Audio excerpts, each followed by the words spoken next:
Madame, Monsieur, bonsoir. Merci de nous rejoindre à la une de l'actualité. عمري ما ننسى الشهداء دفنهم بيدي. لا تحسب ننساهم. ننسى الشعب اللي كان يتعذب معنا. احنا ولاد شعب. ونبقاو من الشعب. Lors de son deuxième jour de visite en deuxième région militaire, le général de corps d'armée Ahmed Gaïd Salah a poursuivi l'inspection de quelques unités de la région, dont la base navale principale de Mars el-Kbir ou encore l'école des cadets de la nation. Ahmed Gaïd Salah a insisté sur la satisfaction de tous les volets relatifs aux conditions de vie, d'hébergement et à l'environnement professionnel.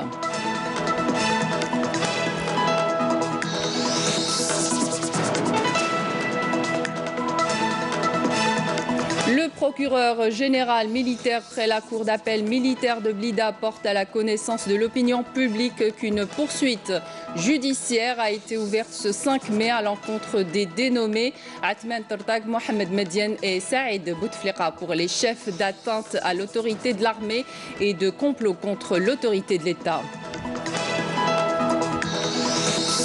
Dans l'actualité également et en prévision du mois sacré de Ramadan, des prix de référence censés protéger le pouvoir d'achat du citoyen seront affichés. Ces prix concernent les légumes de base, la banane et la viande bovine importée. À l'étranger, l'agression israélienne contre la bande de Gaza qui se poursuit depuis vendredi a fait au moins 13 morts et 93 blessés, dont des femmes et des enfants, alors que des appels se multiplient pour l'intervention en urgence de l'ONU pour mettre fin aux crimes de l'occupant. Bienvenue à tous. Lors de la seconde journée de sa visite en deuxième région militaire, le général de corps d'armée Ahmed Gaïd Salah, vice-ministre de la Défense nationale, chef d'état-major de l'armée nationale populaire, a poursuivi l'inspection de quelques unités de la région. À l'entame et à l'entrée du siège de la région, le général de corps d'armée accompagné du général-major Meftah Soueb, commandant de la deuxième région militaire, a observé un moment de recueillement sur l'âme du shahid Boujnan Ahmed d'Issi Abbas, dont le nom est porté par le siège de la région. Il a déposé une gerbe de fleurs devant la stèle commémorative et a récité la Fatiha sur son âme et sur celle de nos valeureux shuhada. Ensuite, le général de corps d'armée a effectué une visite d'inspection à la base navale principale de Mars el-Kbir, où il a suivi d'abord un exposé global portant sur les projets réalisés dans le cadre du développement et de la modernisation de cette base navale stratégique avant de s'enquérir des autres projets d'infrastructures en cours de réalisation, exhortant les responsables de ces projets d'accélérer leur concrétisation conformément aux normes requises et dans les plus brefs délais. À l'issue, le général de corps d'armée a procédé à l'inspection de quelques unités navales où il s'est enquis de près du degré de disponibilité de ces unités, a discuté longuement avec leurs équipages en les félicitant pour leurs efforts soutenus en vue de sécuriser et protéger nos eaux territoriales et en les exhortant à préserver dans l'application rigoureuse et stricte des programmes de préparation au combat afin de consolider les fondements de la puissance du corps de bataille de nos forces navales pour pouvoir faire face efficacement à toute éventuelle menace, quelle que soit son origine. Le général de corps d'armée a visité hier l'école des cadets de la nation à Oran, où il s'est enquis sur le terrain du projet d'extension que connaît cette école, ce qui lui a permis d'évaluer sa capacité d'accueil. Il a également inspecté ses différentes structures, notamment les annexes pédagogiques et d'hébergement. Lors de toutes les étapes de sa visite sur le terrain, pour inspecter les diverses réalisations en matière d'infrastructure, le général de corps d'armée a insisté sur le fait que la satisfaction de tous les volets relatifs aux conditions de vie, à l'hébergement et à l'environnement professionnel au profit des personnels militaires sont des exigences primordiales dont le haut commandement de l'armée nationale populaire veut que le volet des infrastructures soit l'une de ses composantes principales, car toutes les conditions et l'environnement favorables à atteindre l'accomplissement optimale des différentes actions et missions permettant certainement d'enregistrer des résultats professionnels positifs et qualitatifs qui augurent d'un avenir prometteur en termes de perspectives professionnelles. Je vous invite à écouter à présent la déclaration du général de corps d'armée. الجيش هذا الوطني الشعبي اللي فات على مراحل صعبة، والحمد لله تغلبنا. لما نرجع غير المنشآت برك بسرعة تكلمت عليهم، احنا قررنا باش نديروا أشبال الأمة 10 مدارس.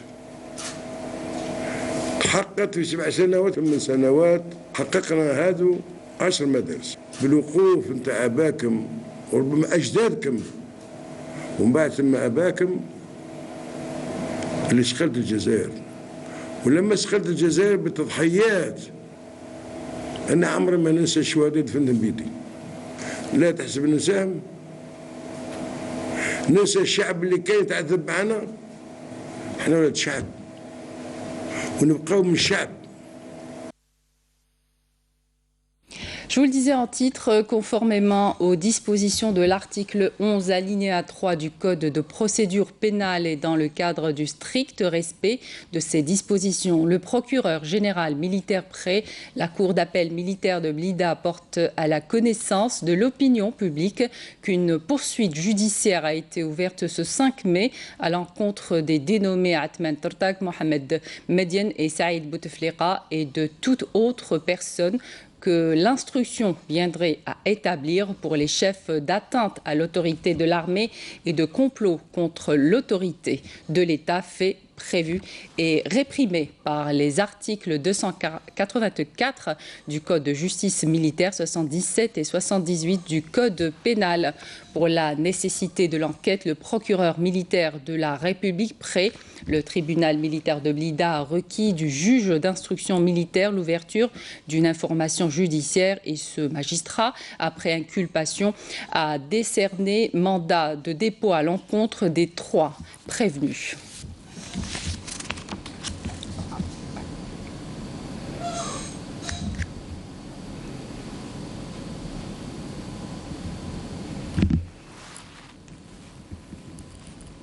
Au plan sécuritaire, le ministère de la Défense nationale nous informe dans un communiqué qu'un détachement de l'armée nationale populaire a découvert hier lors d'une opération de fouille et de ratissage près de la bande frontalière à Tamanrasset une cache de munitions contenant 5 roquettes anti-char pour RPG-7, 10 obus d'artillerie de calibre 85 mm, 20 grenades pour FLG, 28 balles de calibre 23 mm. Dans le même contexte, un détachement combiné de l'ANP a arrêté à El Oued, 4e région militaire, un élément de soutien au groupe terroriste. Par ailleurs, des détachements de l'ANP ont intercepté 44 immigrants clandestins de différentes nationalités à Ingzem, Janet, Oran ainsi qu'à Tarf. La nuit du doute, c'est aujourd'hui. La Commission nationale d'observation du croissant lunaire se réunit ce soir pour annoncer le premier jour du Ramadan. Nous jeûnerons donc demain lundi ou après-demain mardi. Les musulmans en France débuteront demain le mois du Ramadan, a annoncé le Conseil français du culte musulman. Et en prévision du mois sacré de Ramadan, des prix de référence censés protéger le pouvoir d'achat du citoyen seront affichés. Ces prix concernent les légumes de base, la banane et la viande bovine importée. Ils prennent en compte la marge bénéficiaire de chacun des intervenants dans la mise sur le marché de ces différents produits. Halimi Aïcha. C'est dans le but de protéger le pouvoir d'achat du citoyen que des prix de référence des légumes de base, de la banane et de la viande bovine importée seront appliqués dans tous les marchés du pays à partir de ce dimanche. Avec les mesures que nous avons prises, les prix vont baisser surtout pour les viandes, pour les fruits, pour le zbib, le barqouq, l'aïna, tout ça. Donc c'est un travail qui a été fait. On voit donc les résultats. Les prix de référence, les prix de référence à la 5 خضر plus اللحوم والموز. Les prix de référence, ils vont être appliqués à partir à partir de dimanche soir. Ça veut dire de lundi, tous les prix seront affichés, les prix de référence. En plus de l'affichage des prix de référence, les opérations de déstockage successives devraient permettre de mieux contrôler les prix. Donc, à travers les opérations de stockage, on va inonder le marché. باش les prix أنا شفت البارح كنت في كاليتوس شفت الطماطم طلعت بزاف الأسعار تاعها. Donc غادي نشوفوا كيف نداركوا الوضع هذا avec des opérations de déstockage. À partir de demain, lundi, des équipes d'agents de contrôle ainsi que les membres des différentes associations de protection des consommateurs se déplaceront au marché pour contrôler le respect de ces prix de référence. Le ministre du Commerce a par ailleurs annoncé que des sanctions fermes seront appliquées à l'encontre de tout commerçant qui ne respecte pas ces prix de référence. Et toujours en rapport avec le mois sacré, le commandement de la gendarmerie nationale a mis en place un plan sécuritaire et préventif spécial pour sécuriser les zones urbaines et semi-urbaines ainsi que le réseau routier se trouvant dans son territoire de compétence. Il est question de renforcement de patrouilles pédestres et mobiles de jour comme de nuit ainsi que le renforcement des points de contrôle et la programmation de patrouilles au niveau des stations ferroviaires urbaines et stations de taxi.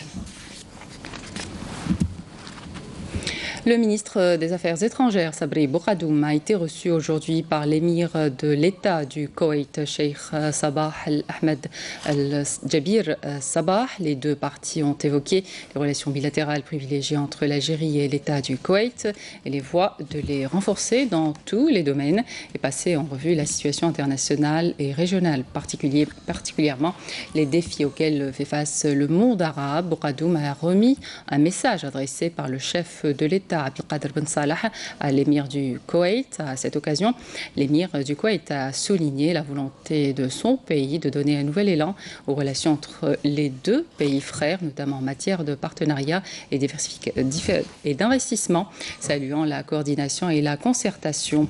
Sabri Bouradoum s'est entretenu avec son homologue du Koweït, Cheikh Sabah Khaled Al-Hamed Sabah. Ces discussions auxquelles ont assisté les délégations des deux pays ont permis d'évaluer le processus de coopération bilatérale dans divers domaines à la lumière des résultats obtenus dans le cadre de la 10e session de la commission mixte tenue à Koweït en février 2019. Lors de ces discussions, les deux ministres ont convenu de dynamiser les différents mécanismes de coopération, de concertation et de coordination. Jazia Djedou à la tête de l'Agence nationale d'édition de publication, ANEP. Elle a été installée ce dimanche en remplacement de Amin Chikr, président. La cérémonie d'installation, le ministre de la Communication, porte-parole du gouvernement, Hassan Rabhi, a indiqué que cette procédure consacre le principe de continuité des institutions de l'État. La ministre de l'Industrie et des Mines s'est réunie ce dimanche avec les directeurs de son secteur. Jamila Tamazirt a souligné la nécessité de créer des bases de données économiques objectives, mettre en évidence les potentialités de chaque wilaya et les rendre ainsi plus attractifs en matière d'investissement, des données qui contribueront à la prise de décision, à l'ajustement dans ce contexte, a insisté à l'amélioration de l'environnement des affaires par l'encouragement et la facilitation de l'investissement productif, la satisfaction de la demande du foncier industriel ainsi que la promotion de la production nationale à travers le développement des filières industrielles prioritaires, à savoir la sidérurgie, la mécanique, l'électronique, la chimie, l'agroalimentaire et enfin le textile. Le programme d'appui à la diversification de l'économie pour le développement des activités de la pêche et de l'aquaculture initié dans le cadre d'un partenariat entre l'Algérie et l'Union européenne a été clôturé ce dimanche avec la réalisation de plusieurs objectifs, notamment le renforcement de la stratégie sectorielle et les capacités d'encadrement et de gestion, la formation des cadres du secteur, notamment dans la maîtrise sanitaire et en matière des statistiques de la pêche qui sont très importants. La filière lait à Mila a connu un véritable bond ces dernières années grâce aux politiques de soutien menées par l'État en direction des agriculteurs. La wilaya compte un cheptel de 44 000 vaches laitières, ce qui lui permet aujourd'hui d'aller vers les filières de transformation. On s'est rapproché de la laiterie de Oued El Atmania. Justement, l'usine collecte pour près de 40 000 litres de lait au jour. Le reportage de Saïda Mayouf. Appuyée par un dispositif de près de 700 éleveurs et une trentaine de collecteurs, la laiterie Grouze de Oued El Atmania Mila collecte jusqu'à 40 000 litres jour de lait cru, dont 60% sont intégrés dans la fabrication du lait en sachet subventionné par l'État. La moyenne de production de l'unité atteint les 60 000 litres jour de lait en sachet administré et 40 000 litres jour de lait cru. Un total de 100 000 litres jour, outre plusieurs variétés de fromage, à savoir 30% de la production globale. Il faut savoir également que l'unité est certifiée ISO 22000.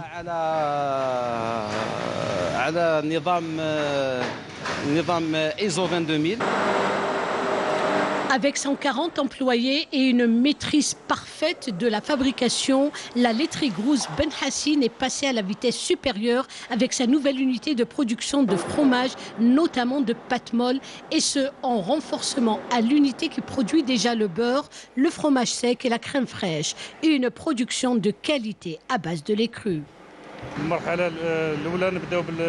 Après la réception du lait cru, nous procédons aux différentes analyses de qualité nécessaires. Suite à cela, nous déterminons le parcours à suivre pour la production en pâte molle, pâte pressée ou lait en sachet. La pâte molle ou bien la pâte pressée ou bien le lait de sachet.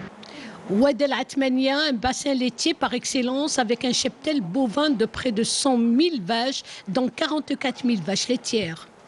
La chose la plus importante au niveau de la wilaya de Mila, c'est l'existence de toutes les filières agricoles. Parmi ces filières, on trouve la filière lait.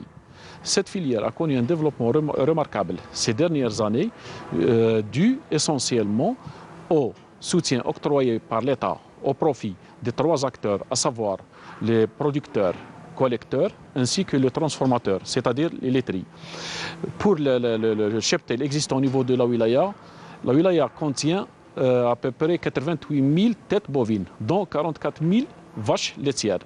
Ce cheptel de bovins laitiers produisent à peu près une production qui varie entre 129 millions jusqu'à 134 millions de litres.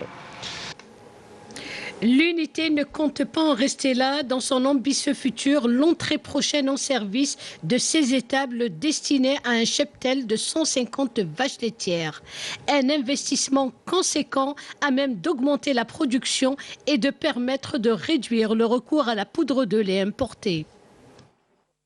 À l'étranger, l'agression israélienne contre la bande de Gaza se poursuit depuis vendredi dernier. Au moins 13 morts et plus de 90 blessés enregistrés aujourd'hui. L'aviation de l'occupation israélienne a effectué plus de 100 raids alors que l'artillerie lourde de l'occupant a ciblé plus de 100 sites dont des immeubles.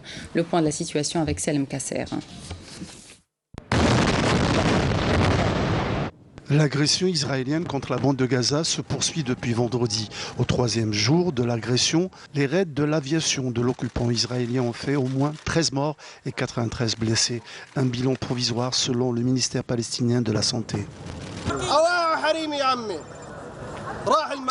Ils ont tout détruit comme vous voyez, prétextant le terrorisme, ils nous tuent et détruisent nos biens. L'aviation israélienne a effectué plus de 100 raids alors que l'artillerie lourde de l'occupant a ciblé plus de 100 sites dans des immeubles occupés par des civils dont des enfants. L'armée israélienne est habituée à tirer sur des civils et tuer nos populations. Je voudrais savoir quel est notre crime pour mériter une telle sauvagerie. Des bombes pour détruire nos maisons. Qu'avons-nous fait de mal ? Pour rappel, l'escalade israélienne à Gaza a commencé vendredi soir lorsque les troupes israéliennes ont tué 2 manifestants palestiniens prenant part aux manifestations pacifiques hebdomadaires qui se déroulent de l'autre côté de la barrière, réclamant la levée du siège imposé à l'enclave depuis 10 ans. Pendant ce temps, la communauté internationale reste muette devant un tel déferlement de violence et de brutalité de l'occupant israélien. Et avant de clore ce journal, je vous rappelle l'information principale de cette édition. Conformément aux dispositions de l'article 11 alinéa 3 du Code de procédure pénale et dans le cadre du strict respect de ces dispositions, le procureur général militaire près la Cour d'appel militaire de Blida porte à la connaissance de l'opinion publique qu'une poursuite judiciaire a été ouverte ce 5 mai à l'encontre des dénommés Atman Tartag, Mohamed Medien et Saïd Bouteflika et de toute autre personne que l'instruction viendrait à établir pour les chefs d'atteinte à l'autorité de l'armée et de complot contre l'autorité de l'État, fait prévu et réprimé par l'article 284 du Code de justice militaire 77 et 78 du Code pénal. Pour la nécessité de l'enquête, le procureur militaire de la République près le tribunal militaire de Blida a requis du jugement d'instruction militaire l'ouverture d'une information judiciaire et ce magistrat, après l'inculpation, a décerné mandat de dépôt à l'encontre des 3 prévenus.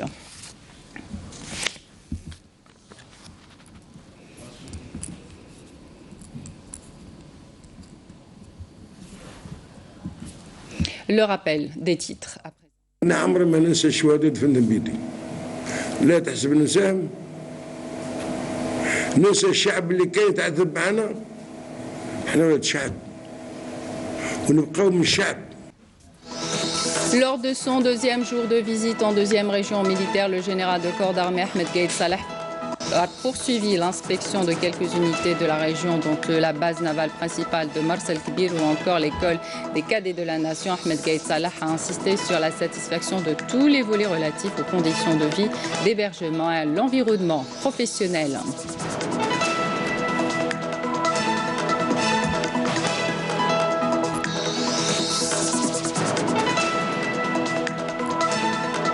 Le procureur général militaire près la Cour d'appel militaire de Blida porte à la connaissance de l'opinion publique qu'une poursuite judiciaire a été ouverte ce 5 mai à l'encontre des dénommés Atman Tartag, Mohamed Medien et Saïd Bouteflika pour les chefs d'atteinte à l'autorité de l'armée et de complot contre l'autorité de l'État.